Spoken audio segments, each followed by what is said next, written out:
Hello student, मैं RM Tiwari आपका just education में स्वागत करता हूं। आज हम बात करेंगे भेड़ से संबंधित कुछ महत्वपूर्ण प्रश्नों के बारे में। तो आइए उन प्रश्नों को देखते हैं। उन प्रश्नों में सबसे पहला प्रश्न है, भेड़ का वैज्ञानिक नाम है। तो भेड़ का जंतु वैज्ञानिक नाम क्या है? ओविस एरिस। ओविस एरिस भेड़ का जंतु वैज्ञानिक नाम है। बात करें अपने दूसरे प्रश्न की, भेड़ का कुल है, भेड़ किस फैमिली से बिलोंग करता है? तो भेड़ बिलोंग करता है बोविडी कुल से संबंधित है।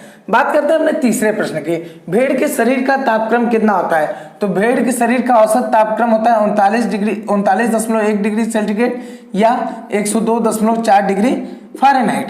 या सेंटीग्रेड में दे या फ़ारेनहाइट में दे, आप सही करेंगे। बात करते हैं अपने चौथे प्रश्न की, भेड़ की श्वास गति प्रति मिनट कितनी होती है? तो इसकी श्वास गति प्रति मिनट होती है 12 से 30।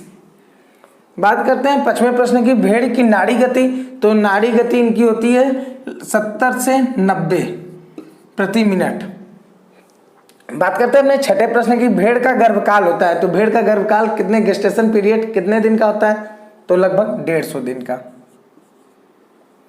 सातवें प्रश्न की बात करते हैं, भेड़ की मादा को क्या कहते हैं? भेड़ की जो एडल्ट फीमेल होती है उसे हम क्या कहते हैं? तो उसे हम ईवी कहते हैं। बात करते हैं अपने आठवें प्रश्न की, भेड़ के मीट को क्या कहते हैं? तो भेड़ के मांस को या भेड़ के मीट को हम क्या कहते हैं? मटन। बात करते हैं अपने नौवें प्रश्न की, भेड़ के बच्चे देने की क्रिया को क्या कहते हैं? तो भेड़ के बच्चे देने की क्रिया को हम कहते हैं लैम्बिंग।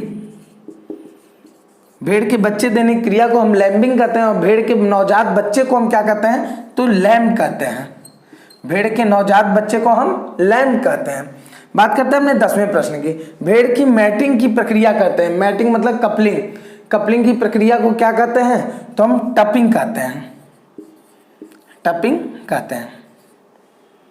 बात करते हैं अपने 11वें प्रश्न की, भेड़ की पूंछ काटने की क्रिया को क्या कहते हैं? जो भेड़ की पूंछ काटने की क्रिया को हम डकिंग कहते हैं। DOCKING ducking. बात करते हैं अपने 12वें प्रश्न की, भेड़ की बाल उतारने की क्रिया क्या कहते हैं? जो भेड़ की ऊन बाल उतारे जाते हैं या ऊन उतारी जाती है उस प्रक्रिया को हम क्या कहते हैं? तो सीयरिंग। बात करते हैं अपने 13वें प्रश्न की, भेड़ की बधिया नर को हम क्या कहते हैं? कास्टेड मेल ऑफ शिप को हम क्या कहते हैं? तो कास्टेड मेल ऑफ शिप को हम कहते हैं वेदर। बधिया नर को हम क्या कहते हैं? वेदर।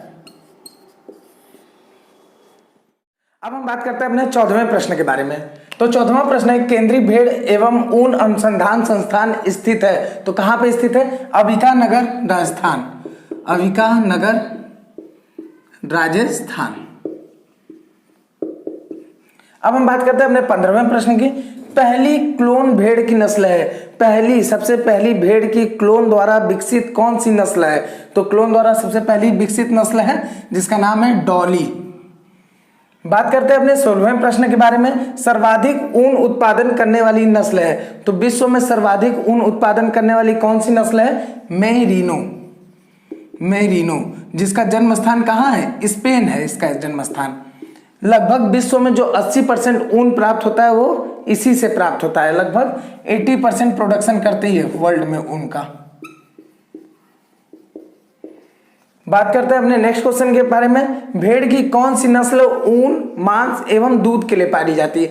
ऐसी कौन सी नस्ल है जो ऊन के लिए भी उपयुक्त हो, मांस के लिए भी हो और दूध के लिए भी हो? तो नस्ल है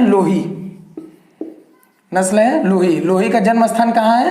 तो पाकिस्तान। लोही का जन्म स्थान कहाँ है? तो पाकिस्तान।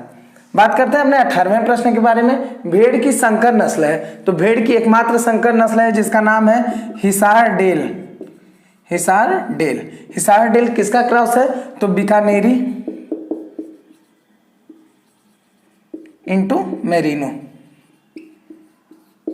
बात करते हैं अपने 19वें प्रश्न की, भेड़ की किस नस्ल के ऊन कारपेट के लिए उपयुक्त माने जाते हैं? जो कालीन बनती है, जो कारपेट होते हैं, उसके लिए भेड़ के किस नस्ल के ऊन उपयुक्त माने जाते हैं? तो उसके लिए बीकानेरी नस्ल के भेड़ के ऊन उपयुक्त माने जाते हैं। बात करते हैं हमने 20वें प्रश्न की, भेड़ की नस्ल जो चोकला है, भेड़ की एक नस्ल है चोकला, उसको राजस्थान में क्या कहते हैं? तो उसको राजस्थान का मेरिनो भी कहा जाता है। इसको राजस्थान का मेरिनो भी कहते हैं चोकला को। बात करते हैं हमने 21वें प्रश्न के बारे में। महीन फाइन आकार की ऊन जिसको लोई कहते हैं, एक फाइन क्वालिटी का ऊन होता है जिसको हम लोई कहते हैं, वो प्राप्त की जाती है किससे? तो वो प्राप्त की जाती है भाकरवाल नस्ल से, भाकरवाल नस्ल से। बात करते हैं अपने 22वें प्रश्न के बारे में। हिमालय क्षेत्र में पाई जाने वाली भेड़ की कौन सी नस्ल है? ऐसी नस्ल जो हिमालय रीजन में पाई जाने वाली भेड़ की नस्ल है तो वो है गद्दी। बात करते हैं हमने 23वें प्रश्न के बारे में। भेड़ की सबसे लंबी, सबसे टॉलेस्ट नस्ल कौन सी है? तो भेड़ की सबसे लंबी नस्ल है नेल्लोरी। नेल्लोरी, नेल्लोरी जो नस्ल है उसका जन्म स्थान कहाँ है? आंध्र प्रदेश। ध्यान दीजिएगा, भेड़ की सबसे लंबी नस्ल है नेल्लोरी और सबसे लार्जेस्ट है, सबसे बड़ी है तो लोही। एल से लार्जेस्ट, एल से लोही, ये याद करने का एक ट्रिक हो जाएगा। बात करते हैं अपने 24वें प्रश्न की। रैम बुलेट एक भेड़ की नस्ल है जिसका नाम क्या है? RAM bullet. रैम बुलेट का जन्म स्थान कहाँ है? तो स्पेन है। ये बहुत ही महत्वपूर्ण है।